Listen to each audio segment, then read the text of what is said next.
Hello बच्चों, 10th class का आज एक नया लेक्चर है और आज हम करने वाले हैं पावर। पिछले लेक्चर में हम heating effect of electric current पढ़ चुके हैं, तो आज हम पावर की बात करेंगे।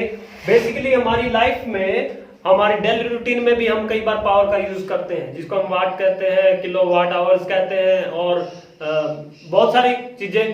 तो आपने अपने घरों में मीटर देखे होंगे, उन पे 1 kWh लिखा होता है, किलो वाट आवर्स लिखा होता है। वो सारी चीजें क्या होती है देखो। तो पावर क्या होता है? What is power? पावर होती है भाई एनर्जी कंज्यूम्ड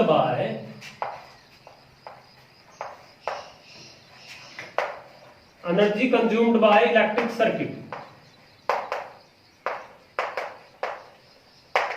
किसी भी इलेक्ट्रिक सर्किट के द्वारा एनर्जी कंज्यूम की गई हो, ठीक है, उसको कहते हैं हम लोग, और वो रेट होता है इसमें, ठीक है, rate at which energy consumed by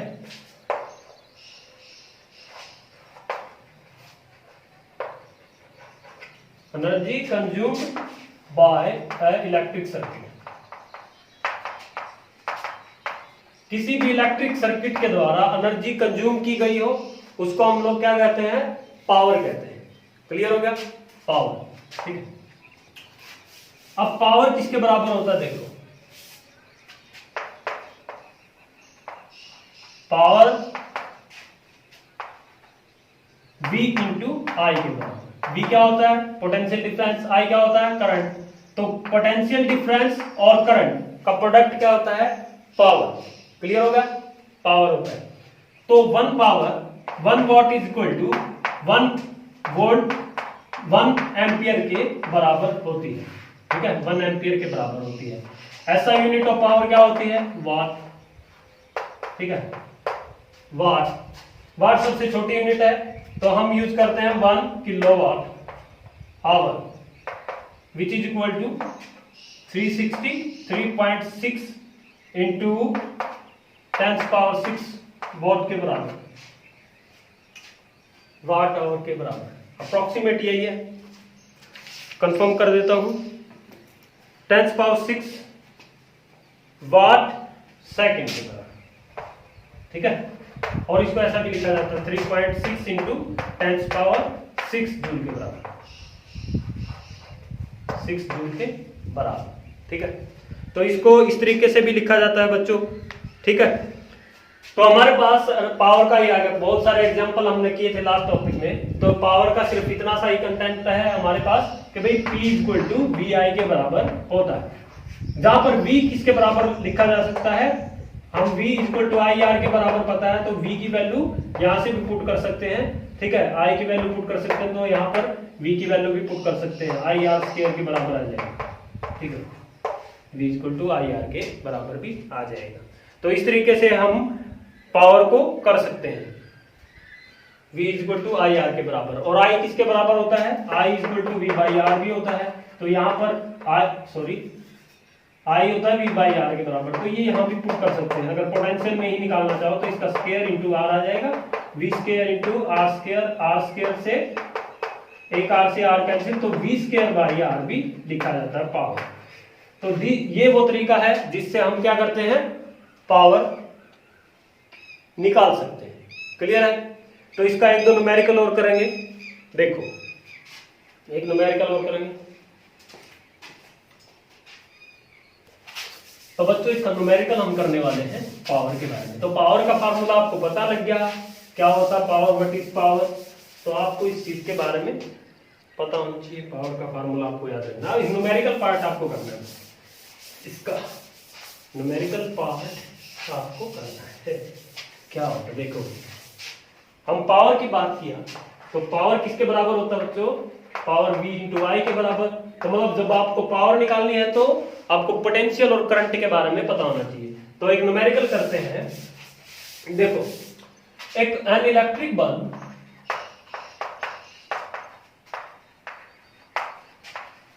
connected with 220 volt generator. एक इलेक्ट्रिक बल्ब को 220 वोल्ट के जनरेटर पर उसको जोड़ा गया है, 220 वोल्ट एनर्जी के साथ उसको जोड़ा गया with current of 0.50 ampere what will be the power in circuit या what will be the power in bulb, ऐसा भी कर सकते हैं। तो पावर कितनी कंज्यूम होगी, कितनी पावर इसके अंदर लगेगी। तो ये बेसिक सी बात है। An electric bulb connected with 220 volt generator with a current of 0.50 ampere, what will be the power of circuit of what will be the power in a bulb। तो इसके अंदर पावर का फार्मूला लगाएंगे V into I के बराबर। तो basic क्या है कि भी पावर पोटेंशियल क्या होता है और करंट क्या होता है। तो पावर कितना होता है 220 इंटू करंट कितना होता है 0.50। इसका पॉइंट हटा दो 100 आ जाएगा और 100 से दो ये जीरो कट जाती है, ठीक है। ये आ गया पावर इतने वोल्ट के बराबर, ठीक है। तो इस तरीके से आपका इतने वोल्ट के बराबर एक न्यूमेरिकल आ जाता है। अगला न्यूमेरिकल तो देखो बच्चों एक और न्यूमेरिकल इसी का इलेक्ट्रिक रेफ्रिजरेटर है, रेटेड है 400 what, operates in 8 hours per day, 8 घंटे ऑपरेट करते हैं, 400 वॉट उसकी एनर्जी है। What is the cost of the energy to operate it for 30 days at the rupees of 3.00, मतलब 3 रुपए पर डे के हिसाब से पर किलोवाट पर आवर। तो कितना उसके अंदर कॉस्ट लगेगा, कितना रुपए लगेगा 30 दिन के लिए, अगर उसका पर किलोवाट के का जो खर्चा है वो 3 रुपए हो। तो बेसिक सी बात है ना। तो एक बिल्कुल बेसिक पॉइंट है कि भाई 400 वॉट जो है 400 वॉट 8 घंटे के लिए लगता है, तो 8 घंटे में कितनी एनर्जी प्रोड्यूस करता है, कितना लग जाता है 400 को 8 से मल्टीप्लाई कर दिए तो ये 8 घंटे का। तो हर दिन 8 घंटे लगते हैं, तो 30 दिनों के लिए 30 डेज के लिए कितना हो जाएगा 30 डेज से मल्टीप्लाई कर दो, ये मल्टीप्लाई हो जाएगा 8 का 32 96,000 वॉट, ठीक है। वाट आवर आ गया, ठीक है। वाट आवर 96,000 वाट। अब इसको किलोवाट में बदल लो, किलोवाट में इसको 1000 से डिवाइड करना पड़ेगा, ये कैंसिल आउट हो जाएगा 96 किलोवाट आवर आ गया, ठीक है। 96 किलोवाट आवर आ गया।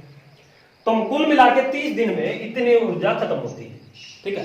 अगर हर एक दिन पर डे के हिसाब से इतनी ऊर्जा खत्म हो रही हो तो 3 रुपए अगर 1 किलोवाट का खर्चा हो तो 96 किलोवाट मतलब 96 kWh एनर्जी खत्म हो रही हो तो 3 रुपए के हिसाब से कितनी रुपए उस पे लगेंगे। मतलब 1 किलोवाट का अगर खर्चा पूछा जाए तो 3 रुपए लगता है, तो 96 का कितना हो जाएगा, इसको 96 से मल्टीप्लाई कर दो, इसको भी 96 से मल्टीप्लाई कर दो, ये होगा 280 रुपीज। बिल्कुल बेसिक सी बात है कि भाई 400 वॉट ऊर्जा खत्म होती है 8 घंटे में कंज्यूम होती है, तो 30 दिन में कितनी हो जाएगी 8 घंटे की इतनी, हर एक दिन 8 घंटे, तो 30 दिन में कितना हो जाएगा 330 से मल्टीप्लाई कर दिया, ये आ गया 96,000, है ना, 96,000 आ गया। तो इस तरीके से अगर मैं किलोवाट में कन्वर्ट करूं 96 किलोवाट को 1000 से डिवाइड कर दिया तो 96 किलोवाट आवर्स आ गया। लेकिन हमें पता है वो ये कहता है कि भाई 1 किलोवाट आवर्स का जो खर्चा है वो 3 रुपए है। यहाँ लिखा हुआ है देखो, energy is operate if for the 30 days at the rupees of 3 पर किलोवाट आवर। तो 1 आवर के लिए 1 किलोवाट आवर के लिए 3 रुपए लगते हैं, लेकिन हमारे पास 30 दिन में कितनी ऊर्जा खत्म करी हमने, कितनी ऊर्जा खत्म करी 96 किलोवाट आवर। इसका मतलब क्या हुआ कि भाई इतनी ऊर्जा खत्म कर दी है, तो इसका मतलब 1 किलोवाट आवर का 3 रुपए खर्चा, तो 96 का कितना हो जाएगा, यहाँ पे 96 बनाना है तो इसको 96 से मल्टीप्लाई कर दो, यहाँ ऐसे करके लिख लो 96 से मल्टीप्लाई कर दिया, तो इस साइड भी लेफ्ट साइड में अगर मल्टीप्लाई किया तो राइट साइड में भी कर दिया, तो 288 रुपीज। तो 30 दिन में 288 रुपए अगर 1 किलोवाट आवर का अगर खर्चा है तो 288 रुपए उसका खर्चा हो जाएगा। तो इस तरीके से आपका ये पावर वाला टॉपिक भी खत्म। तो आगे हम इसकी एक्सरसाइज करेंगे अगले वीडियोस में। तो आज के लिए सिर्फ इतना ही, मिलते हैं अगले वीडियो में। Till that time take care.